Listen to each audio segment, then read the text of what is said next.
bin clangs shut, the belt whirs, and a TSA officer holds up your favorite water bottle. You can't take this. Behind you, a line of tired travelers groans. You've got 5 minutes to make a choice. Sprint back to check it, surrender it forever, or miss your flight. That's how fast everyday stuff disappears at the checkpoint. And it's about to matter even more with late 2025 rule tweaks. In the next few minutes, you'll learn the exact items that get seized most, even the sneaky ones like peanut butter, power banks, and pepper spray, plus what changed this year. Yes, the shoe routine.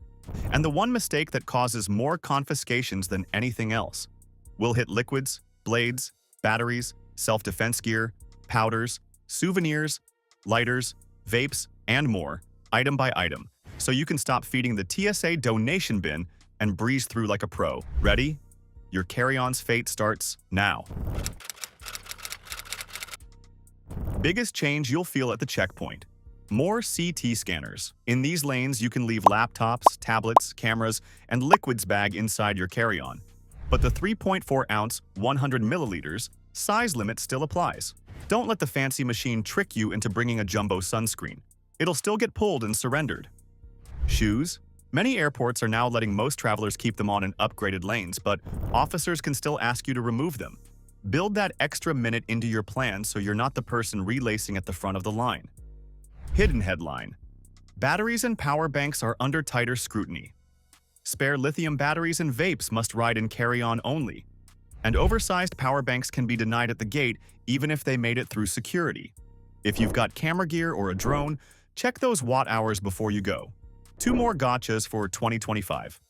Self-defense items, pepper spray, stun devices, cat knuckles, are getting flagged earlier in the screening process, and civil penalties for truly dangerous items, think loaded firearms, have inched upward. Translation: it's cheaper and faster to pack smart than to argue at the bin. Up next, the #1 reason travelers lose stuff: liquids. Here's the heartbreak item that fills the surrender bin every single day: liquids. The rule is simple but brutal. 3.4 ounces, 100 milliliters, per container, all containers inside one clear quart-size bag. The trap is thinking it's almost empty, or it's just food. TSA doesn't care if the bottle is half used. If the container is bigger than 3.4 ounces, it's getting pulled. And yes, if it can spill, spread, spray, pump, or pour, it counts. Water, iced coffee, sunscreen, shampoo, toothpaste, lotion, yogurt, hummus, peanut butter, salsa, frosting, even that souvenir jar of local honey. CT scanners at some airports let you leave the bag in your carry-on, but they don't change the size limit. Bring a full-size sunscreen. You'll be choosing between surrendering it or running back to check a bag. Smart moves. Pack true travel sizes, or carry an empty reusable bottle and fill it after security. If you need more than 3.4 ounces for medical reasons, liquids, gels, ice packs, or for baby toddler food and milk, that's allowed. Declare it and place it separately. They'll do extra screening. Duty-free liquor purchased after security is fine when sealed in the official bag. If you have a connection that rescreens you, keep it unopened to survive the second checkpoint. Holiday traps. Snow globes bigger than a golf ball, or that don't fit in the quart bag. And jars of homemade sauces. If it's sentimental, check it. If it's pricey, ship it. Up next, the surprising power bank and battery limits that can derail your trip at the last minute. Whose backpack has the brick? The officer calls, holding up a fat silver power bank. Yep, yours. Here's the deal. Spare lithium batteries and power banks go in carry-on only. Not in checked, not gate-checked, not tucked into a camera cube in your suitcase. If it's a loose battery, for cameras, drones, laptops, vapes, or a power bank, it flies with you in the cabin. Capacity matters. Look for WH printed on the label. Under 100 watt-hours, you're typically good. Between 101 to 160 watt-hours, some big laptop drone packs. Most airlines require advance approval and usually allow no more than 2 spares. Over that, it's staying behind. If your bank only shows EMA, use UH equals open parenthesis EMA times phi close parenthesis divided by 1,000. Example, 20,000 mAh times 3.7 volts, approximately equals 74 watt-hours. Fine, don't assume 5 volts. Most banks are rated at the internal cell voltage around 3.7 volts. Pack smart. Cover terminals, tape or plastic caps, keep spares in individual sleeves or original boxes, and don't stack metal around them. Installed batteries in phones, tablets, and laptops are okay. Just power them off in checked bags. Better yet, keep them with you. Vapes and e-cigarettes, carry on only. Remove fragile pods, tanks, so they don't leak. Remember, e-liquid follows the 3.4-ounce liquid rule. One more curveball. Some gates recheck oversize or unlabeled banks. If your battery looks suspiciously big, expect questions. Next up, the everyday blades and tools that trigger bag searches, and how to avoid the trash can of shame. You toss your multi-tool on the belt, and the X-ray operator freezes the frame. That tiny blade you forgot about? That's the whole ballgame. Any knife blade, pocket knives, box cutters, loose razor blades, is out in carry-on. Disposable razors and cartridge razors are fine. Safety razors only without the blade. Scissors? If the blades measure under 4 inches from the pivot, they generally pass, but pack them so they're easy to spot. Tools are where people get tripped up. The quick rule: anything 7 inches or longer, measured end-to-end when assembled, belongs in checked luggage. That includes screwdrivers, wrenches, and pliers. Power tools? Assume checked only. Even short hand tools can be pulled if they look like a striking weapon. Think crowfoot wrenches, pry bars, box cutter blades, and utility blades loose in a pouch. Automatic surrender. The just-in-case stash, mini sewing kits, micro screwdrivers, hobby blades, creates endless bag searches. Keep the needles, ditch the blades, and tape sharp points. Trekking with gear, remove tent stakes, climbing hardware with sharp points, and crampons to checked. Musical folks, string cutters and multi-tools go unchecked. Spare strings are fine. Bottom line, if it cuts, punctures, or could club, it risks the trash can of shame. Move it to checked and keep your carry-on clean. The X-ray pauses. The officer tilts their head. That cute cat ear keychain? It's a weapon in disguise.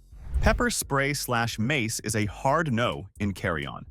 In checked bags, most travelers are limited to one container, about 4 ounces, 118 milliliters, with a safety locking mechanism, and some airlines forbid it altogether, so check before you pack. Stun guns/tasers, not in the cabin. If your airline allows them in checked, they must be inoperable, with batteries handled under the lithium rules. Brass knuckles, saps, batons, and anything designed to injure, out for carry-on, often illegal in local law too. Even gray area items like tactical pens, Kubotans, and self-defense rings get pulled all the time. Officers judge by intent and design, not marketing. If it looks like a weapon or could be used like one, assume it won't clear. The smartest move is simple. Leave self-defense gear at home or confirm it's allowed in checked and within your destination's laws. You set your bag on the belt and hear, "Bag check." A few minutes later, airport police are on the way. That's what happens when someone forgets a firearm in their carry-on. There's no oops for this. Expect delays, questioning, potential arrest, and hefty civil penalties. For lawful transport, firearms must go in checked baggage only, unloaded, in a locked, hard-sided case with only you holding the key or combination, and you must declare it to the airline at check-in. Local/state laws at both ends still apply. Ammunition has its own rules, typically checked only, packed to prevent movement. Factory packaging or sturdy ammo boxes. No loose rounds rolling around a bag. Magazines and clips have airline-specific requirements. When in doubt, use proper boxes. Black powder, primers, percussion caps, and fireworks are banned in both carry-on and checked. Flares and explosive replicas, also banned. If you're unsure, don't guess at the counter. Call your airline's special assistance desk before you travel. The hassle of getting it right beats the nightmare of getting it wrong, and missing your flight while you answer questions you definitely don't want to be answering at a checkpoint. Your bag clears, but your torch lighter doesn't. Here's the breakdown. Disposable and Zippo-style lighters are generally okay in carry-on. One per person is the safest assumption. In checked bags, lighters must be empty. unless you use a DOT-approved protective case, in which case airlines typically allow up to 2 fueled lighters. Torch/jet lighters and cigar torches, not allowed in carry-on or checked. Matches. You can carry 1 book of safety matches on your person, not in checked. Strike anywhere matches are banned everywhere. For campers, stoves must be completely empty and purged of vapors. Any fuel, white gas, propane, butane canisters, falls under hazardous materials and is usually prohibited. Buy fuel at your destination. If you're carrying anything that makes a flame, assume it'll get a second look. Keep it simple. 1 basic lighter in your pocket, no torches, no fuel, and leave anything questionable at home. The dog walks past, tail wagging. Your bag smells like gummies. Remember, marijuana remains illegal under federal law, and TSA operates under federal rules. If screeners suspect illegal substances, they'll refer to law enforcement. Medical marijuana cards don't override federal law at checkpoints. Hemp-derived CBD, less than or equal to 0.3% THC, is generally permitted, but liquids and oils still follow the 3.4-ounce rule and must fit your quart bag. THC cartridges are federally illegal. Don't bring them. Vapes/e-cigs themselves are carry-on only due to lithium batteries. Remove fragile tanks/pods so they don't leak. Keep e-liquid within the limits. Crossing state lines with cannabis products, even between 2 legal states, can still be a problem at a federal checkpoint. If you wouldn't be comfortable explaining it to an officer in detail, don't pack it. Safer plan. Skip cannabis products entirely when you fly. The screener lifts a bag of protein powder and waves you over. Powders over 12 ounces or 350 milliliters in carry-on get extra screening. If the substance can't be cleared, it won't be allowed in the cabin and may have to be checked or discarded. That includes drink mixes, flour, spices, teas, bath salts, and certain cosmetics. Inbound international flights to the US are stricter. Large powder-like substances are frequently blocked unless they can be definitively identified. Exceptions exist for medically necessary powders and baby formula. Declare them and expect testing. Pro move. Pack big powder containers in checked. Bring a small labeled portion in carry-on if you'll need it in flight, and keep it in original packaging when possible to speed up screening. That quirky market find shaped like a grenade? It's not quirky at TSA, it's a delay. Replica or realistic toy weapons, grenades, mines, gun replicas, are not allowed in carry-on and often trigger bag checks even in checked baggage. Airsoft/BB guns and parts should be checked and treated like firearms gear per airline rules. Harmless-looking souvenirs can still look dangerous on X-ray. Metal art with spikes, heavy figurines, slingshots. When in doubt, check it or ship it. Save yourself the red face moment at the table. At the table, your options narrow fast. If it's non-dangerous, full-size shampoo, pocket knife, you may be allowed to return landside to check it, hand it to a non-traveler, use a mailing service, if available, or surrender it on the spot. TSA doesn't confiscate for keep so much as require you to voluntarily abandon the item if you won't or can't take it back. If it's dangerous, firearm, explosive, certain self-defense devices, expect law enforcement, paperwork, and civil penalties, plus a missed flight. Repeat or serious violations can also impact trusted traveler status. The surest fix is prevention. Pack from an empty bag, know the categories, and double-check high-risk items before you leave home. Start with an empty bag. Every time. Build your quart bag early. Verify each container is 3.4 ounces per 100 milliliters or less. Put spare lithium batteries, power banks, and vapes in your carry-on. Terminals covered. Move blades, tools greater than or equal to 7 inches, tent stakes, crampons to checked. Leave self-defense items at home or confirm they're allowed in checked. Pack powders in checked. Carry a small labeled portion if needed. Keep documents and electronics accessible for CT lanes. When in doubt, ship it or buy it at destination. Do this once, and your next trip will feel like pre-check, even without the stamp. That's it.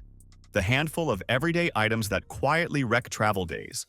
Liquids, blades, batteries, self-defense gear, powders, replicas, and flame makers. Pack them right or leave them home.